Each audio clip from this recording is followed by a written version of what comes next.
JHK here for Sportskeeda, and I'm joined today by UFC welterweight Christian Aguilera. Christian, how you doing, man? How's the California life treating you? It's always good, man. Always good out here. Sunshine, nice days. For sure, man. I think everybody wants to live out in California. Now I want to rewind a little bit. 2020, was a big year for you. You made your debut in June, 59-second knockout, and then you tested yourself against one of the top prospects in the division. How much did you grow as a fighter with the ups and downs as well as the pandemic going on? A lot, man. The pandemic gave me the opportunity to fight in the UFC, so that was definitely a big growing opportunity. I fought a guy who's ranked number 14 in the world right now, so and I did like fairly well against him, I think, until I got caught. But hey, man, it showed me where I need to work on. It showed me where I need to improve my game, and I think we've made those changes. I think we've made those patched up all the holes that we needed to. So we should see a better version of myself in the next fight. So you mentioned the holes, patching them up. What exactly did you go back into the lab and do to fix yourself? Yeah, work on not getting submitted. Yeah, Now, yeah. start focusing a little more on the ground game, focusing a little more on cleaning up the jiu-jitsu, cleaning up the wrestling, cleaning up the transitions. Just yeah, more rounding out the game a little bit more. But we've been out for about like 7, 9 months, something like that, whenever August was.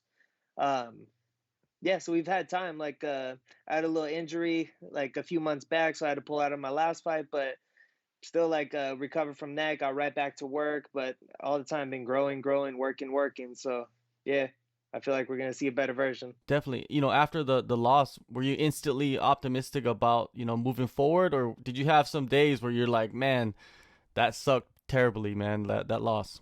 I fucking hate losing. I'm not I'm a sore loser.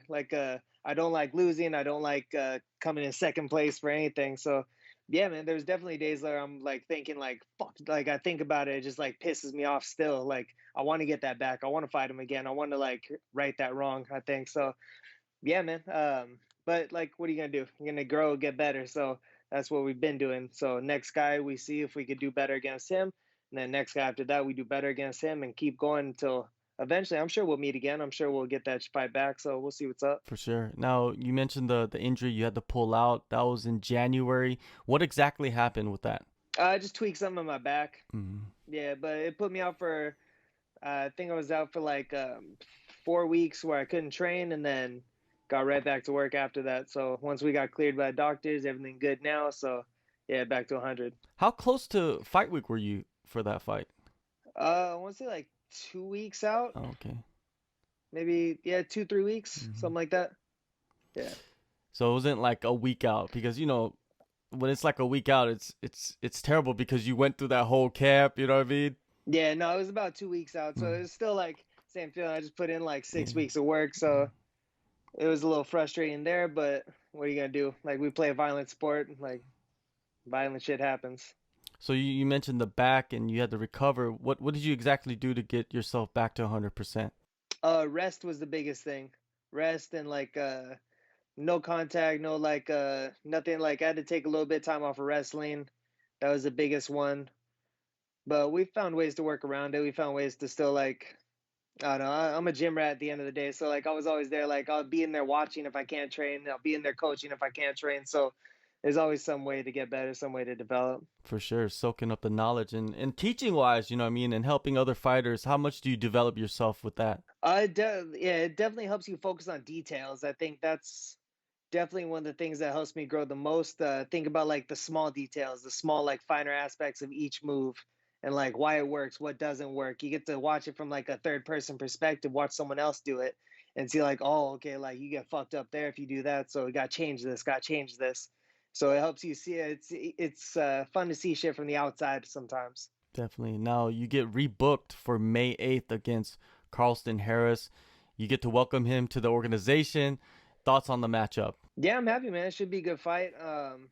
Tough. He's a tough guy. He's come from Brave. I think he's their champion over there. Was their champion before he came here. So yeah, it's a big name to get back against. Did you look him up before you signed the contract, so to say, or did you sign the contract and said, okay, I'll fight this guy? It doesn't matter. Like I'll look him I'll up fight. later. I'll fight whoever. I don't give a fuck. Yeah, I don't really care.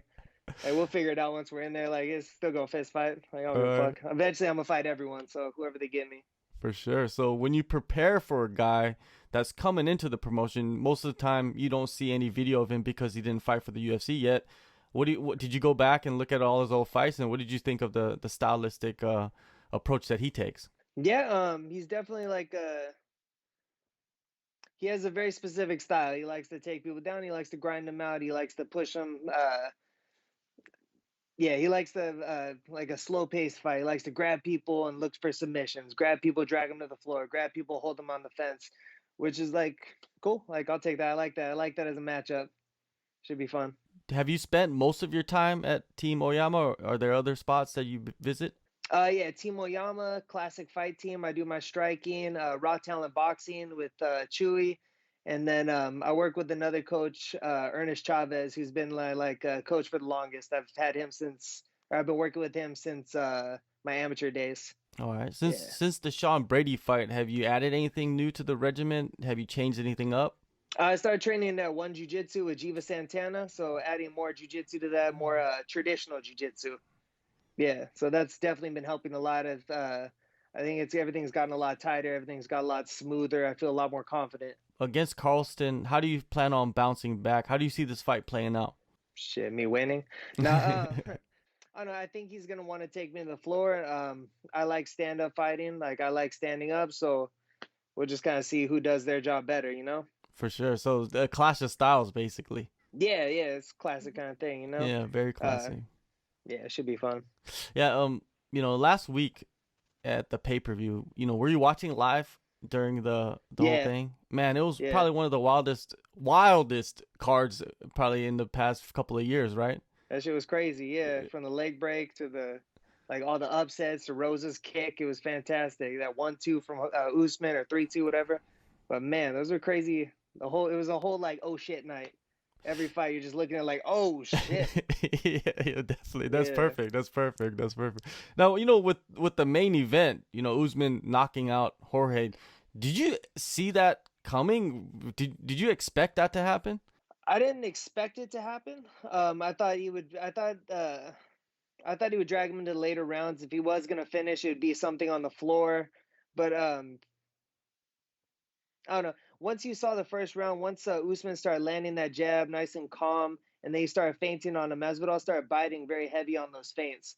So once he started biting on those feints, Usman's a veteran of the sport. He's been around forever, right? So he's gonna recognize those small things when he starts dropping his hands, when he starts like biting super heavy into the shot feint. So he recognized it and he capitalized. Like that's the name of the game, you know? Yeah, it was beautiful how he like parried the hand first, and then he snuck through with the right hand. Man, that was like once they showed in slow motion, then you get to realize like okay, like you probably see it right away, but like for me, it's like I'm not a fighter, so I don't see it until they show Oh, it. dog, perfect mechanics, the whole thing. He Yeah. brought his whole body with him, that super long cross going over the top. It was beautiful.